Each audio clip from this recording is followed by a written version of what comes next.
안녕하십니까, 이나무입니다. 오늘 영상은 우리 대한민국의 700만 삼성전자 주주가 꼭 봐야 되는 그런 영상을 제가 이제 기획을 했는데, 과연 우리 외국증권사 추정가치 지금으로부터 2년 후인 2025년 하반기에 삼성전자의 영업이익이 정점을 찍으면, 그러니까 영어로 이제 peak earnings라고 그러죠. 정점을 찍으면 과연 우리 이번 사이클에서 언제가 그 주가의 정점이고 과연 얼마만큼 올라갈까, 이제 그런 얘기를 풀어가겠습니다.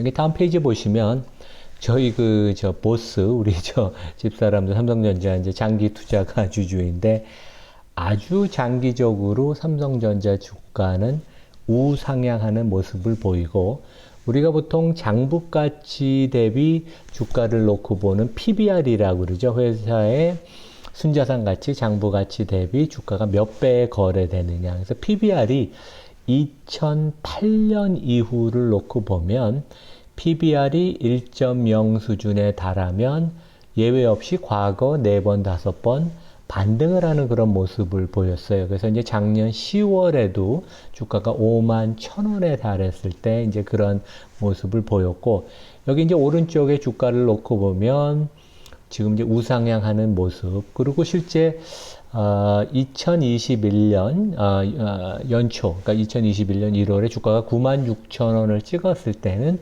PBR이 2배가 넘어서 너무 과도한 수준까지 그 당시에 주가가 좀 올랐던 모습을 보이는데, 이번 사이클에서 주가 상승은 이제 시작이 됐고, 야구로 치면 뭐 한 3회, 4회 정도 된다고 생각을 합니다. 제가 작년 가을부터 이제 삼성전자는 역발상 투자, 남들이 팔고 악재가 있을 때 좋게 봐야 되는 영상을 계속 찍어서 올렸고, 이제 금년 4월에도 이제 삼성전자 주식 투자는 상식과 거꾸로 이제 4월에 그런 영상을 올렸습니다.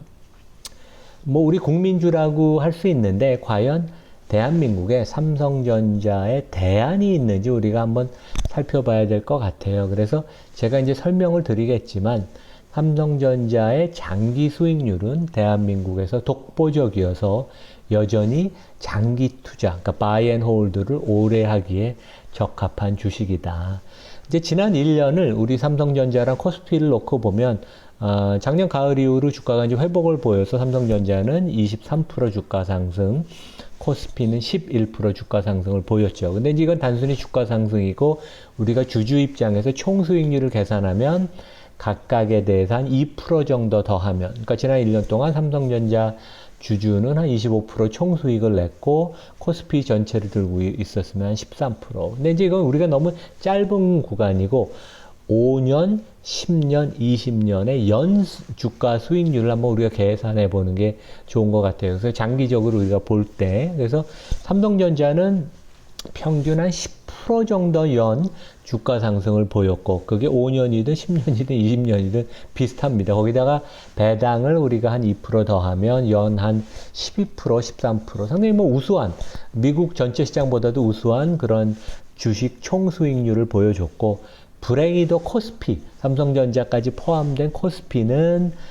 지난 5년 동안, 5년, 10년 동안은 연 2, 3% 주가 상승 플러스 배당 수익률을 한 2% 더하면 연 4, 5%밖에 안 됩니다. 그러니까 이게 한국이 참 장기 투자가가 쉽지 않은, 20년을 보면 좀 나아요. 6% 주가 상승에다가 배당 수익률을 더하면 한 8%인데, 그래서 압도적으로 장기 투자가한테는 삼성전자가 좋은 주식인데, 제가 이제 오늘 이 영상은 한 1, 2년을 놓고 볼 때 트레이딩, 좀 단기 투자를 하는 경우에는 어떠한 전략이 맞냐. 그리고 이제 제가 좋아하는 현대차 우선주랑 비교를 하면 어떠한 장점이 있냐. 삼성전자 여전히 성장을 많이 하는, 성장을 해서 주가 상승을 통해서 이제 주주한테 돌려주고, 현대차 우선주는 배당 수익률이 한 6, 7% 되니까 이제 거기서 먼저 먹고 들어가는 거죠. 물론 성장성은 삼성전자보다 좀 떨어집니다. 그래서 총 리턴 수익률의 프로파일이 구성이 삼성전자는 주가 상승 중심, 현대차 우선주는 이제 배당 중심. 이제 그렇게 우리가 볼 수 있습니다. 이번 주 이제 일간지에 나온 그 신문 기사인데요. 상반기에 삼성전자, SK하이닉스가 이제 적극적으로 감산을 많이 한 결과 재고가 급격하게 줄었고 오히려 지금은 연말이 갈수록 증산을 캐파를 늘려야 되는 그런 모습. 그래서 D램에서 가장 요즘 뭐 핫한 용량과 속도가 빠른 DDR5가 8월부터 9월 사이에 이제 그 D램 가격이, DDR 가격이 한 7% 올랐고, 올해 연말 4분기까지는 추가로 한 7, 8% 더 오른다. 상당히 좋은 모습, 펀디멘털 모습을 보이고, 삼성전자가 2분기, 3분기 금년에 기업이익이 바닥을 쳤다는 건 이제 확실한 공감대가 형성이 된 것 같습니다. 어떻게 이게 이제 가능했냐 하면 전 세계 경제가 뭐 그렇게 좋지는 않죠. 하지만 삼성전자가 D램은 여기 보시다시피 금년 들어서 30% 이상의 감산을 했고, 뭐 상당히 많이 했습니다. 그 다음에 낸드는 조금 더 안 좋아서 한 40% 감산을 해서 실제 감산을 하면 수요가 줄어들어도 재고 소진을 시키고 결국 수요가 조금만 살아나거나 유지가 돼도 워낙 생산을 줄였기 때문에 수급이 다시 균형을 찾아서 가격 상승이 되고 이제 선순환이 되는 그런 시장 산업을 삼성전자가 주도했다는 모습이고, 우리 이제 뭐 미국의 대표적인 증권사 골드만삭스의 추정치를 보면 국내 증권사도 뭐 대체로 비슷합니다. 그래서 골드만삭스의 추정치를 보면 금년 2, 3분기가 이제 분기 이익의 바닥이고, 여기 이제 파란 박스를 보면 이제 올 4분기는 뭐 완만한 회복을 보이고, 이제 내년 상반기에 상당히 높은 회복, 강한 V자형 반등을 보여서 내년 내내 회복을 보이고, 그 다음에 이게 이제 분기 영업이익의 전분기 대비 증가율이에요. 그러면 2025년 하반기쯤 되면 전분기 대비 이익 증가율이 이제 마이너스 내지 정체가 되는, 그래서 이제 이익이 꺾이는 그런 모습을 보인다. 그러면 이제 그 상황이 되면 2025년 풀리어 전체를 놓고 보나 이제 하반기를 보면 얼마만큼 돈을 버느냐. 골드만삭스 추정치를 보면 2025년 지금으로부터 2년 후죠. 매출액이 320조 원에 영업이익은 53조. 그 다음에 이게 이제 영업이익률이 한 17% 정도 됩니다. 그러면 이제 우리가 지난 사이클의 피크, 바로 전에 사이클의 피크. 왜냐하면 우리가 사이클을 이렇게 비교를 해야 되거든요. 지난 사이클은 2021년이 피크였는데 그 당시 매출액이 280조 원, 영업이익이 52조 원. 그러니까 2025년에 골드만이 추정하는 것보다는 적었지만 매출액이 좀 작아서 영업이익률 자체는 18%. 그 다음에 3분기가 영업이익률이 가장 높았는데 21%. 근데 이제 이럴 가능성은 있습니다. 애널리스트들이 좋아질 때 충분히 공격적으로 상향 조정을 안 해요. 왜냐면 너무 올려놨다가 하향 조정을 하면 좀 당황스럽기 때문에 보수적으로 좀 따라가는 모습을 보여서 업사이클이 본격화가 되면 애널리스트가 이번에 이제 골드만도 상향 조정을 했는데 몇 번 추가로 상향 조정을 할 가능성이 있다. 특히 이제 지금 원화가 약세를 보임으로써 그런 면에 있어서는 상당히 도움이 되는데, 그러면 우리가 이제 주가 추정을 할 때 두 가지가 가장 중요합니다.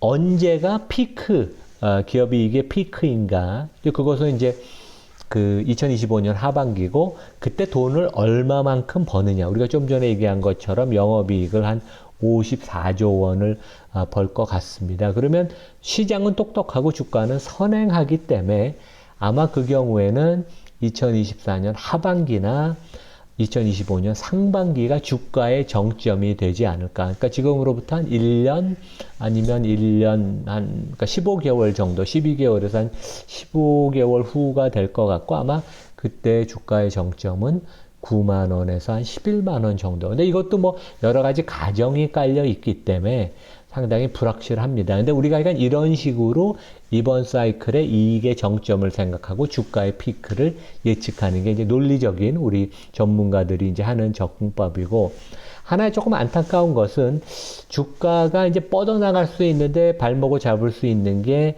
여기 그림을 보시면 빨간 선이 삼성전자의 ROE인데, 이익은 과거 사이클만큼 나는데 ROE가 계속 떨어져요. 그 이유가 자기 자본이 너무 많습니다. 삼성전자는 현금을 한 100조 원을 갖고 있고 배당을 충분히 안 하고 자사주 매입 소각을 안 하기 때문에 현금이 너무 많이 쌓여서 회사가 무거워져요. 그래서 이제 이것이 회사의 조금 주가를 잡는 그런 그런 모습을 보일 텐데, 제 생각에 삼성전자가 100조 원의 현금을 갖고 그걸 갖고 미국의 ADR을 TSMC 같이 발행을 하는 것도 되게 좋은 아이디어고, 그게 어렵다면 최소한 100조 원 중에 반쯤 되는 50조 원, 그러니까 시가총액의 한 10%가 넘습니다. 그것을 한 번이 아닌 한 3년 정도에 나눠서 자사주 매입 소각을 하면 어떨까? 이제 그런 권유를 해보고 싶습니다. 그래서 오늘 영상은 우리가 삼성전자를 장기 투자가 입장에서, 그 다음에 한 1, 2년을 놓고 트레이딩을 한다는 입장에서 나눠서 우리가 전체 시장과 비교해서 한번 살펴봤습니다. 네, 여기서 마치겠습니다. 감사합니다.